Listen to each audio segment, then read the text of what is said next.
just don't like the look of him, and I'm actually doing myself an injustice.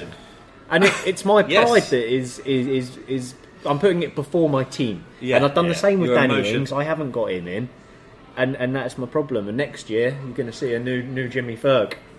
He's going to get all the renegades. Ingsy boy. Welcome to the team. Pellegrini, I think you're a bit harsh still including Southampton in the relegation battle, right? Yeah. I know what you're saying. Their form's not been great recently. They're not out of it though. They're not out of it, but they're still 6 points ahead of Villa. Are they really going to get dragged down there? I think so. The way, you know what? At the end of the day, we all know Danny Wings is the man of the moment this year. I think he's been one of the best players in the Premier League. He has season. Actually. In terms of just where's he come from? Where's he come from? It's like he's never really done it at Liverpool. He didn't do it all the other clubs. He's had injury problems. I've been coaching him on the side. Ever since I got him in my team, he was the first one. Weekly phone calls of him. Yeah.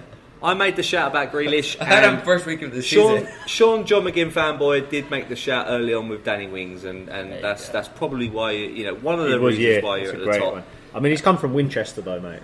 So just round the corner from Southampton. Oh yeah, so he's at home. There you go. But prediction. Born in 1992. Can you believe that? That's when I was born. God, blimey! Look at you. When was Grealish? 96. Your careers have gone in different directions, haven't they? You've gone like Colin Montgomery. Going back to the Grealish, I don't want to put this point too much, but when we talked about Maddison versus Grealish. And when we first brought up this conversation, we were all going Maddison. I think for the England team, I would put Grealish in. But I know that's another conversation. I wouldn't Maybe put either of them in. I think we need to get Jadon Sancho in. Cantwell with a perm. Grealish has actually got 115 points. Maddison's got 112 points. It's a little in it. I think Grealish has got a bit of an edge in terms of creativity. Look at the team Grealish is playing for. Look at the team Maddison's playing for. A lot goes through him, to be fair. It's true. Grealish is going to... If Villa go down, he's going to get a big move, isn't he, this summer? Man United. 80 million apparently. One thing I wanted to... Yeah, well, I don't know. I thought they were wanting John McGinn before Grealish. They want everyone. Mate, we got Bruno. Yeah. You got Igalo, mate. You got Igalo. All your problems are solved. But we got Bruno as well, and he's got a good film. Listen, mate. The thing I wanted to say here, Southampton and Villa. Yeah. They've let in the most goals in the Premier League. Together combined, they've let in 98 goals. So Villa have let in 50. Southampton have let in 48. It's going to be a goal fest. Is it? Or is it going to be 0-0? Looking at the form, they've both got a very similar form. I think Southampton slightly edge it because they beat Leicester 2-1 5 weeks ago. Then they beat Crystal Palace 3 weeks ago. In between that, they've all got similar results. I think Aston Villa are quite unlucky. They obviously lost against Tottenham in the last minute. Yeah, Engels with a shocker. Yeah, I mean, come on, Engels. Yeah, and then to be fair, I would say Tottenham did deserve to win that game.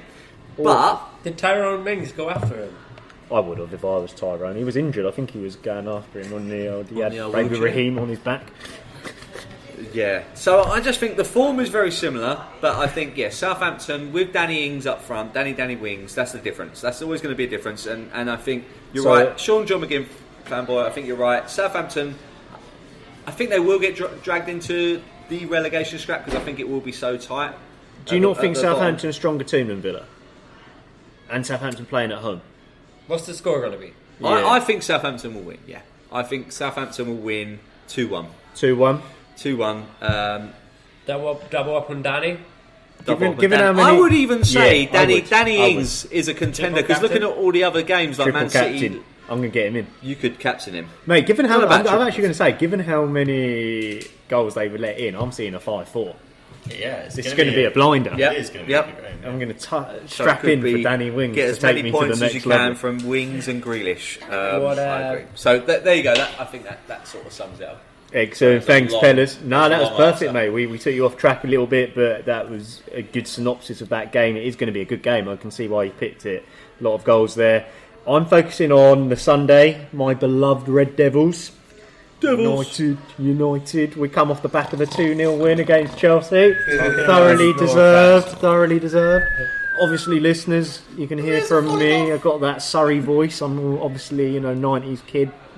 Surrey voice, Man United fan. So we've got Watford. We lost to Watford 2-0 in the reverse fixture. We're going to be out for blood. We're going to want to certainly turn that round. Martial, nice goal against Chelsea. Good header. Very good header. Talk about Fernandes, mate. Tell us more about Fernandes. I think I said it last week when we were talking about the players to get in from the transfer window. And Bruno Fernandes, he takes the game to the opposition. He's always looking to go forwards, not scared to shoot. Takes the corners, takes the free kicks. I think he's definitely worth getting in your team if you're looking for someone that is a differential and slightly different from what other people have got. It might take him a bit of time to start hitting in lots of goals, lots of assists. I think you're right. He looks good against Chelsea. He looked good in both games. Like a thin lad, he's quite strong on the ball as well. He sort of knows how to move the ball around and hold off play as well in that midfield. And I think he's going to play, like you said with the West Ham lad that you bought in from Harley. He's going to play every game, right? But we need Fernandes at the moment because we are struggling. And I think you're right, mate. We need him to bring it. He's done 8 points in 2 games. Not bad at all. The only issue is that how many goals he's going to score. He's not been known for. He's a playmaker, right? For goals, yeah. So I think kind of if he's going to be a good source actually for Martial and then Rashford when he's back, which I think you're starting to see, to be honest. With opening up a bit of play for Martial, then I think he's a good shout. Maybe a little bit pricey. I don't know how much he is at the moment, but. Do you know? I think he's carried. Who, Bruno? Bruno. He's pretty pricey, mate. Yeah, he comes in at. I like too. He comes in at 8 million. I think your best player this season. So he's more than Maddison. Yeah. Your best player this season. I don't know in terms. I wouldn't say in terms of FPL points. He has scored a fair few points. He's James. Yeah. He's in terms of Sean, you've got him in a consistent. He's been sitting on my bench all season. In terms of a consistent. Solid though. In terms of consistent player. Scottish man leaving the Welsh lad on the bench. But Is he Welsh? Doesn't that say a lot about Man United though? The last time he got anything more than 3 points was I think it's a bad shout. in Gameweek 20. I think he's rubbish. And that was the only time. And then Gameweek 10. He's actually he's not. But I did say not in terms of FPL points, but just in terms of how he plays. No, you don't get any points for I think he's been one of your stronger players, and that I think that road to see your wife. That says a lot. Yeah, don't do it like that. They get on really. I've got to say, lads, to round it out, Rashford has been our best player. He's obviously injured. Martial is in there. No, I'm so sorry because listeners have been, mate. We've had emails saying we're going for too long. We've got to keep it going. But Fernandes for me is worth it. I know. Final score in that game? United are going to beat them 4-0. 4-0. Wow. 1 from Fernandes and 2 from Martial. And there's a guy at the back, Harry Maguire. He's on fire. I really hope you beat him. Like that, Harry Maguire is on fire. Average defender. He's going to score. Maguire He's very on average. fire. Agree with you. Butthead. Maguire is going to take Maguire. it home for Beavis Kane up the bum. Do we quickly just want to finish off the remaining games? We should do, mate. Game week 27, one line of the rest. Let's start with Burnley v Bournemouth. I see Burnley winning this. Maybe a 1-0 win there. A repeat of what they did back in December. They've got good form, drawn against Arsenal, beating Man United, Leicester. I think they would come on top. And Beat Southampton as well. Yeah, and I think I'm going to go with the goal from Ashley Barnes.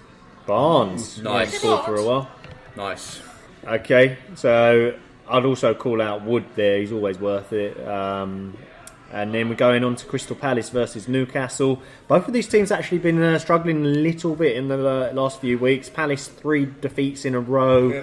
Newcastle also heavy defeat against Arsenal, right? Yeah. What I'd say for Newcastle against Arsenal is they actually made a few chances, and Arsenal were lucky, in my opinion, to get a clean sheet. Yeah. They did hit the post. I agree. I think Palace are going to win this, though. I think they're going to do it 2-0. I think Palace at home are a different team. They're very defensively minded, only letting 32 to Newcastle's 40. They're due a win. Yeah. They are due a win. I'm going to go Ayew with a double. A brace for Ayew. There you go. Sheffield United, Brighton. What do you think, NVD? I think this is going to go Sheffield United's way. Yeah, it's got to, hasn't it? Consistently looks solid.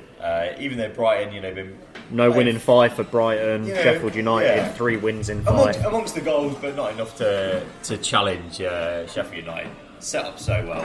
I can't see anything. In fact, actually, I see a clean sheet for Sheffield. Who's scoring for Sheffield United? My lad Fleck, is he going to get on there? No, probably not. Lundstrom. No. Yeah. Not Fleck, but Lundstrom. We still like team. Lundstrom. But Lundstrom keeps on playing from the bench, doesn't he? He's getting dropped. Well, Wilder said, look, he's doing everything right. You know, he's playing. Even before he came on and scored that goal, he said, look, he's been playing really well in training. So a lot of Redditors were shouting out that I think Lundstrom's going to start. He didn't start, but he came on. And after that goal, surely he's going to start, isn't he? I think he deserves a start, but maybe Wilder's got something up. You know, obviously Wilder is proving to be probably apart from Klopp, obviously, and Pep and everyone like that, he's probably one of the best managers in the Premier League this season because what he's done with such a, you know, no disrespect to Sheffield United, but what he's done with that team. Oh, amazing! You know, first time back in the Premier League. Brilliant. It says a lot about the man, doesn't it? It does. He's a really, really good coach, actually. So NVD finished that score for us, Sheffield United. Yeah, I'm going to go for 2-0. I think Lord Lundstrom will be in for one, if not an assist. But you know, your boys McBurney and Sharp are going to be up there. Sharp, yeah, he's got one, and Brighton no clean sheet in sick because I've got their bloody goalkeeper. Yeah. No, okay, Wolves, great. Norwich. Wolves Norwich, Ricky Pellegrini. Yeah, so this is an interesting one. We were talking about some teams like Crystal game. Palace who haven't won in a while, and Wolves surprisingly haven't won in 3 or 4 weeks, right? So the last time they won a game was against Southampton. That was a very close encounter. They came from 2-0 down. Won it 3-2, yeah. Won it 3-2. They lost against Liverpool, Man United, Leicester. Okay, they're tough games. I think Wolves are due a big win. Definitely due a win. Obviously against Norwich. I know it's very easy to say that, but look what they did against Traore, look what they did against Liverpool. But that was at Carrow Road. That was at Norwich's ground. So I think Leicester away from home. Going to crumble. I think Wolves dominate the game. One player to call out, that Neto. He looks like this second half of the season he's been absolutely superb. Yeah, you know, Traore will come back. He's back from his injury and stuff like that. He came off the bench for a bit in the last game. So I think Traore, Neto, they get down the wings, and of course Jimenez. I think we can bank on him at least getting a goal. He's obviously on penalties as well. I mean, I think you're right. It is Norwich away from home, and not the Leicester, but Norwich away from home against Wolves here. If you do look at Norwich's last few games, they let in 2 against Spurs, then they didn't let in any against Newcastle, then they only let in 1 against Liverpool. Have they perhaps solidified that defence? Maybe they're doing the whole. Yeah, they're trying to put men behind the ball, and I think you know when you're they've got a new guy in the transfer window, I think, as well, right? Yeah, the only bright spark for Norwich, there's 2 in the midfield, Buendia and Cantwell. What a perm, and I think they're the ones who can make things happen, but I just don't think it's going to happen. You know, I think they are resigned to the bottom of the table, and I think that's just the way it's going to be. And I think what's the score? How many for Wolves in this? I think this is 3-0 to Wolves. 3-0? Yeah, I could see that. And Traore, Neto or Jimenez you called out there. He'll be amongst the goals. I think Jimenez might get 2. Arsenal, Everton, lads. Aubameyang is playing on the left. We were saying earlier. He's not I playing would be up top. hesitant to get any Arsenal players in your team. Just going back to that question that we had, they won't be playing the week after, so you'll be effectively wasting a week there. And that being said, I think they'll do well against Everton. I don't know why. I think it'll be a close game. 2 good teams at the moment. Yeah. Everton finding some form. I mean, I said earlier that Arsenal were lucky in a way against Newcastle. 4-0 doesn't scream lucky, but it was more the fact the first half was tight. They got 4 in the second. Newcastle could have scored. Arsenal ain't going to keep clean sheets. It's a tight game. This is a tight game. I can see Richarlison popping in their last up. 5 games, Everton winning 3 and drawing 2. Arsenal winning 1 and drawing 4. So both teams unbeaten in those 5 games. Yeah, but you see that defense. It's got a draw written over it. I think there's goals, mate. You see the defence of Arsenal against Newcastle. A better team will score. So Calvert-Lewin, I'm sick with him this and week. Richarlison. 2-2. I'm going. I would say 2-2 as well. 2-2. I think it's going to be like a 1-0. NVD, take us the last game. It's the Monday, of course. Your guys. You say back off. Calm it down. I mean, Liverpool always get extra day rest, don't they? Always. How many times? Smallest always playing for Jimmy Ferg at Anfield.